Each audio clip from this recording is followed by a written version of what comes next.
twist in a high-profile lawsuit accuses rapper Jay-Z of raping a 13-year-old girl in 2000. Jay-Z's rape accuser can proceed in her lawsuit against him and Sean Diddy Combs and remain anonymous while doing so, a New York judge has ruled. In court documents obtained by the Post Thursday, Judge Analisa Torres decided that the weight of the factors tips in favoring of allowing plaintiff to remain anonymous, at least for this stage of the litigation. Torres explained her reasoning via various bullet points, noting that the court is not required to list each of the factors or use any particular formulation, as long as it is clear that the court balanced the interests at stake in reaching its conclusion. Ultimately, the judge believes the alleged victim is particularly vulnerable to the possible harms of disclosure, because she allegedly continues to experience depression, post-traumatic stress disorder, and a seizure disorder associated with the stress of her sexual assault. Torres went on to scold Jay-Z and his attorney, Alex Spiro, for demanding to deny the Alabama woman's request to pursue her claims as Jane Doe. Carter's lawyer's relentless filing of combative motions containing inflammatory language and ad hominem attacks is inappropriate, a waste of judicial resources and a tactic unlikely to benefit his client, she wrote in her ruling. The court will not fast-track the judicial process merely because counsel demands it. Earlier this month, the plaintiff amended her October complaint against Combs to name Jay-Z, both 55, as the other male celebrity who allegedly raped her at a 2000 MTV Video Music Awards after-party when she was 13. Doe claimed that while at the New York house party, she was offered a drink that made her feel woozy and lightheaded, so she went into a bedroom to lie down. Shortly after, she claimed the rappers and longtime friends entered the room and that Combs said to her, "You are ready to party." The woman alleged that Jay-Z then removed her clothes, held her down, and raped her while Combs and an unidentified female celebrity looked on. According to Doe, Combs then allegedly raped her as Jay-Z and the unnamed woman watched. Soon after news of the amended suit broke, the Roc Nation founder denied the heinous allegations and slammed the woman's lawyer, Tony Buzbee, as deplorable in a scathing statement.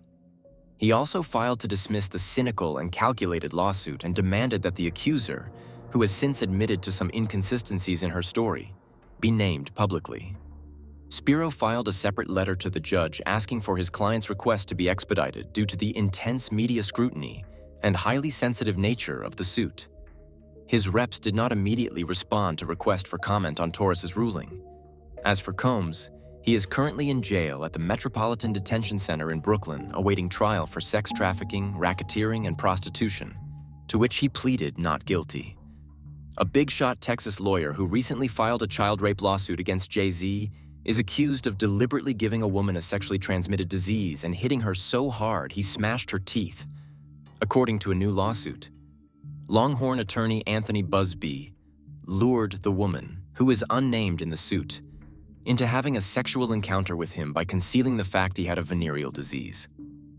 In 2018, the lawsuit claims, defendant knew of the risk that he would pass the disease to plaintiff if he did not take the appropriate precautions. And when that risk materialized, court documents read, he manipulated her to protect himself from reputational harm using his status as a licensed attorney. The suit was filed anonymously on Thursday in Manhattan Supreme Court and claims that he offered her free legal services in order to secure her silence and compliance and became possessive to prevent her from exposing him for what he did to her. According to the lawsuit, in 2021, Buzbee allegedly represented Jane Doe in her divorce case. As a result of his manipulations, the suit notes, and promised a vigorous marital fight. Instead, the suit alleges that Buzbee used the opportunity to doctor plaintiff's medical records to make it look as if he could not have been the one who infected her with a venereal disease, by altering the date of the STD results from 2018 to 2020, making it seem as if her husband was the infected party responsible, not him. He then used those medical records in a failed attempt to blackmail the husband to circumvent ordinary negotiations via a demand letter stating his fraudulent claim. But the husband didn't take the bait, the suit said. Buzbee ended up settling for a fraction of what Jane Doe should have received in order to resolve the matter as quickly as possible and bury his egregious misconduct by avoiding discovery. The lawsuit claims, A phone call and email sent to Buzbee's Houston office was not returned Friday. The lawyer has had a number of lawsuits filed against him in recent weeks, and Buzbee says that Jay-Z's Roc Nation is behind it all. Roc Nation has been illegally soliciting individuals for several weeks to sue my law firm. Buzbee told the Houston Chronicle earlier this week regarding a pair of suits alleging he harmed former clients of his. These two individuals who took the bait were promised money to bring the case. He fired back at Roc Nation this week as well, filing a suit in Texas accusing the entertainment company of soliciting his former clients to file legal complaints against him.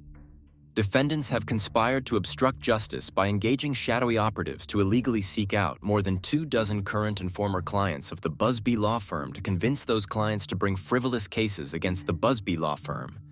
Carter's lawyer's relentless filing of combative motions containing inflammatory language and ad hominem attacks is inappropriate, a waste of judicial resources, and a tactic unlikely to benefit his client, Torres said in the 5-page filing.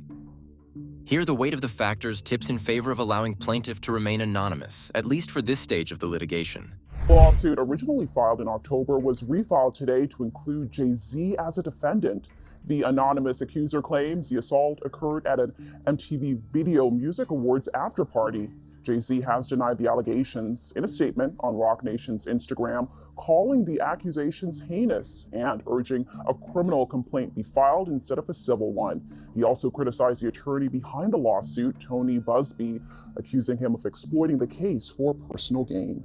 According to the disturbing suit filed in the Southern District of New York earlier this month, the woman alleges she was approached by Combs' alleged limo driver, who invited her to an after-party while she tried to get into the VMA's show at Radio City Music Hall in September of that year. In court papers, the alleged victim claims she was allegedly drugged after being served a drink and then attacked by Combs and Carter at the drug-fueled party as an unnamed female celebrity watched. The Empire State of Mind rapper has vehemently denied the allegations while also blasting the alleged victim and her attorney, Tony Buzbee, for filing a false statement after the woman struggled to recall key details levied against the musician. The Bad Boy Entertainment founder is being held without bail in federal custody in Brooklyn. His trial begins in May 2025. Buzbee, the big-shot Texas lawyer representing the musician's accuser, is also facing his own set of allegations. It's looking like nobody's gonna stay hidden for long. This isn't just a music game either, it's happening across the entire entertainment industry. But in music, where image and power collide on a massive scale, using your influence in a malicious way is always gonna backfire. You can't keep all that darkness bottled up forever. Eventually the truth comes out, and when it does, the fallout is gonna be huge. So that's it for today's video. Be sure to leave a like and subscribe to our channel for more content like this one. Thanks for watching.